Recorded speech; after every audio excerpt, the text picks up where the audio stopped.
Alright, new video. We're going to talk about this wood gantry crane that I built for a moment. I was working on a job in Issaquah, and the contractor needed some joist, header joist, for the apartment building. And the wood company failed to send them their headers. So when it was time to install the headers on, I think it was the 5th floor, they didn't have any joist. So the foreman called the lumber company, and the foreman told me the lumber company said, "Oh, we didn't think you'd need them because you didn't ask for them because they were back ordered and blah blah blah." Typical. So the contractor says, "Yeah, I need them like yesterday." So the lumber yard sent these joists that were 20 feet long, I think. And there were 7 11-foot cutoffs. And so I asked the foreman. All this happened probably about 3 months before I showed up to do glass work. And so I asked the foreman, "Hey, what are you guys going to do with those joists? They look like cut off," because they were, stacked away off to the side and near a bunch of other cut off pieces. And foreman was a pretty good dude. He said, "Well, if they don't make it into your glass truck by the end of the day, they're going to go to the dump." So here they are. And I cut them up. I made this hoist because I cannot lift a Chevy bed by myself, and this is what I've used to put the bed on and off the truck, and the first bed I had too. Maybe I'll hunt up some pictures and include them in the video of the first bed that I had on this truck. So I'm about ready to lift the trailer, and like I said, this was a Navy trailer, so I got to use naval terms. Due respect to all the sailors out there. Gonna lift the port side, remove the port wheel, and put the other wheels I just worked on the trailer. And while we're here, let's look at the profile of this wheel. We can see how this is closer to a 90-degree radius. I know this wheel is like a 40, 6. There's a 6. Let me turn the camera. 6. And then the year is around here somewhere. Can't see it. I know they're 41s. Maybe when I get it off, we'll be able to see the date. But we'll go over to the wheel I just did. One of my friends is yelling at me up there. You see him? There he goes. He wants food because I feed them all the time. All right, and so this profile is less pronounced. It's more of a gentle radius than the other wheels. So anyway, here we go. I gotta turn the camera off. I'll video the starboard side when I do it. Be right back. All right, so we're gonna pull off the starboard side wheel.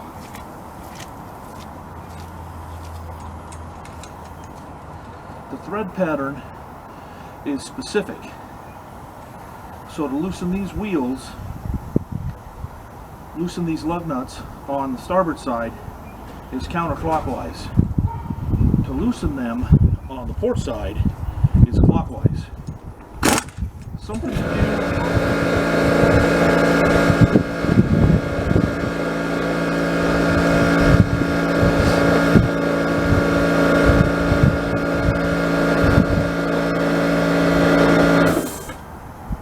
It has something to do with the rotation of the wheel that keeps the lug nuts tight.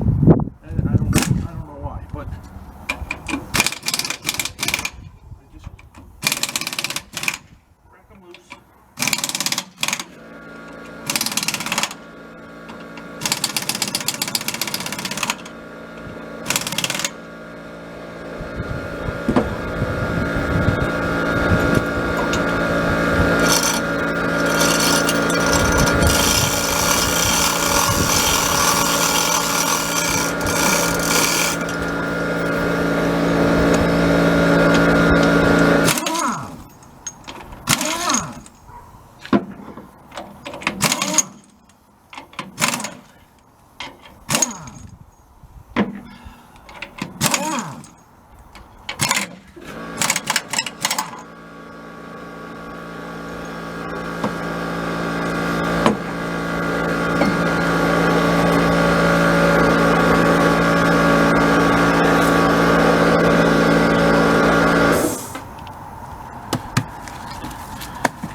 Okay, I've had enough.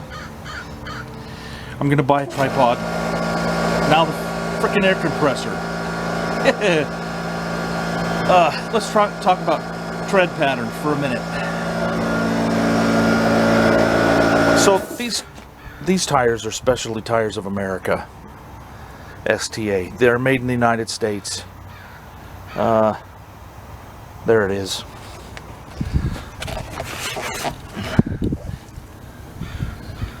STA, and we see the tread pattern here. The 825 20s. 825 is the designation of how tall, and we can see here slight difference in height between a 750 and an 825.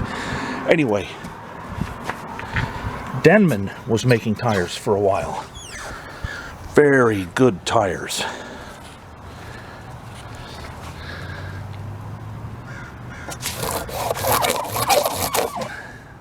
Denman. These tires were on my Army generator trailer. And we can see here that the center tread pattern is more of a zigzag pattern.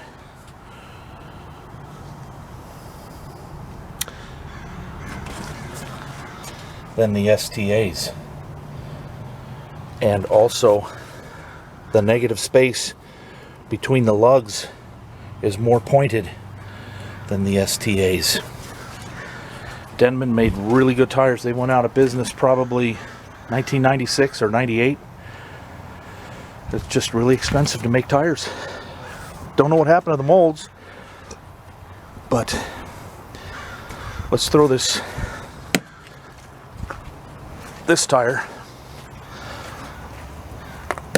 on the trailer.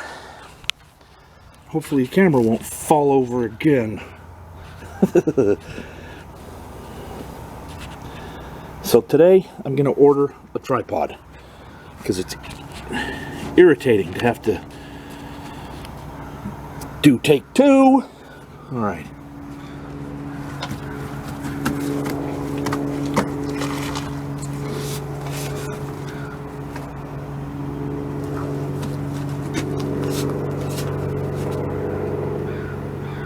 Look at that. I'm going to zoom in a little bit here.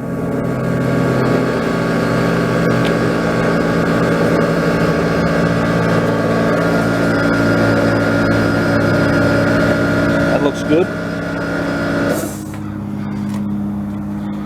So combined tire, tube, flap, wheel, I think they're about 120 pounds. I think, somewhere around there.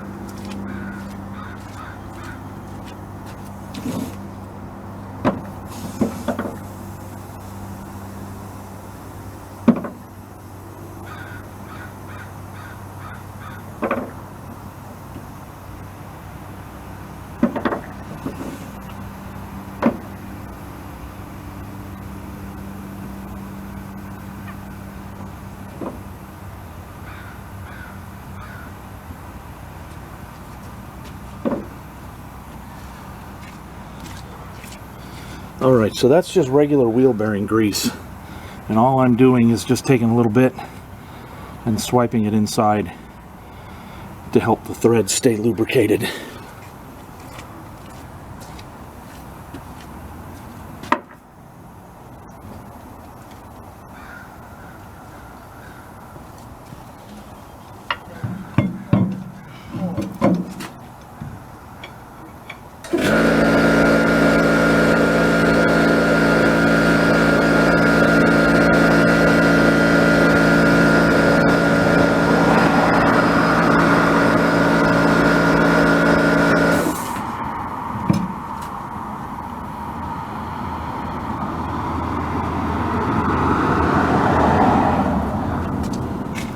Check the camera again. Alright, still we're good.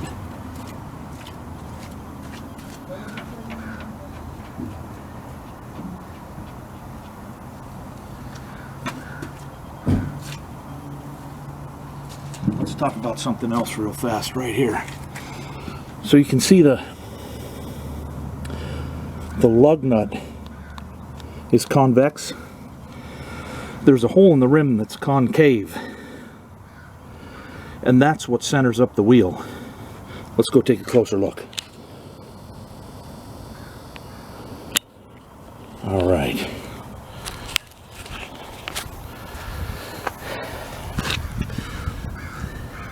You can see that there's quite a bit of space around the lug stud and the hole in the wheel. But you can also see that that hole is countersunk and concave. So when the two fit together, that's what centers up the wheel. And the thing to look for when you're selecting these wheels is to make sure that the countersunk portion, just a moment,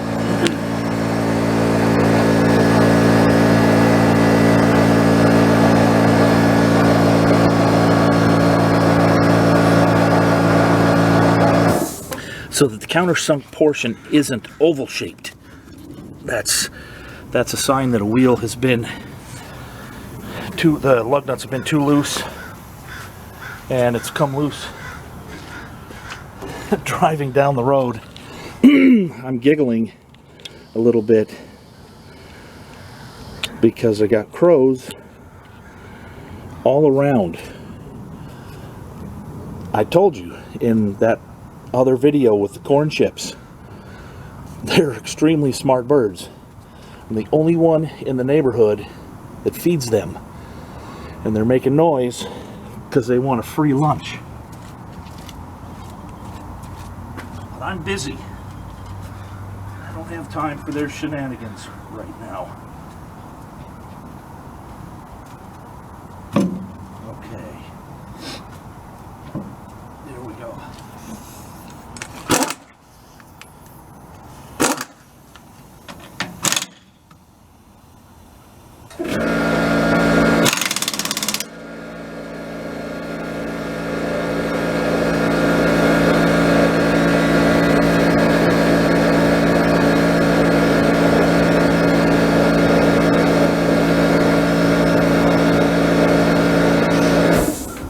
What I like to do is get one started, do its 180 degree opposite snug, then come back to it, and that centers up the wheel.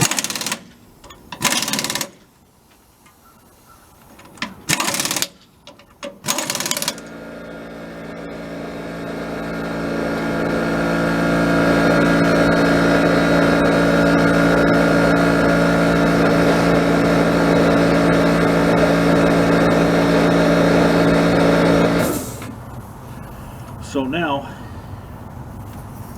I'll lean on these pretty hard. This, you know, sometimes I talk about, let's do a quick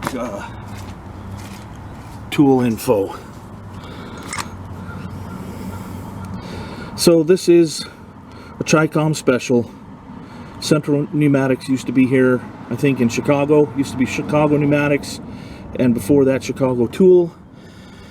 Now their designs are all produced over in China, I don't have any complaints about this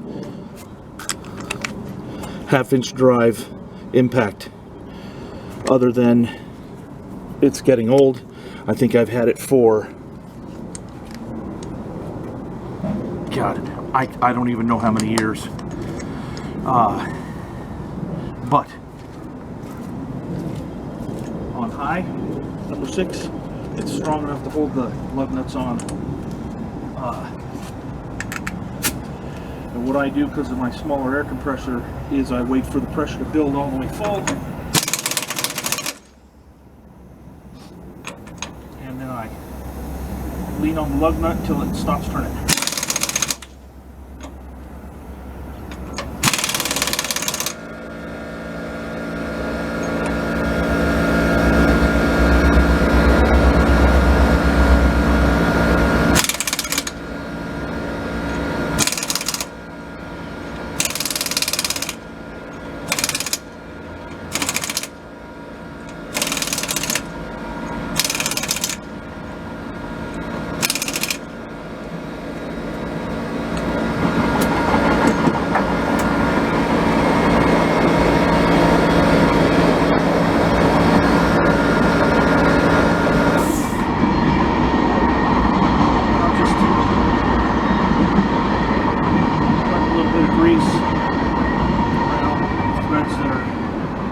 Outside of the lug nuts, and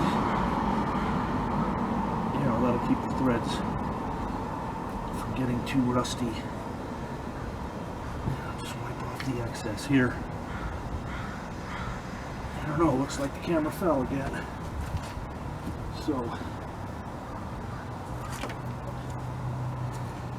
let's take a look real fast. Oh, it stayed put.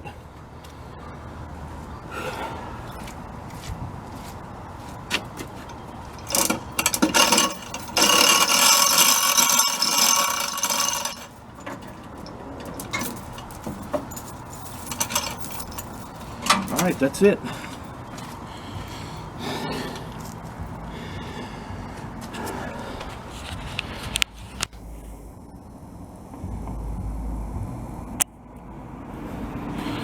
What I have to do now is put these 2 tires, put this one back on the K63A trailer, and this one back in the spare tire rack under that trailer. But that'll have to be for another time. It rained very generously last night, and I'm concerned if I drive across the yard right here to get to the K63, I'm going to tear up the yard, and I don't want to do that.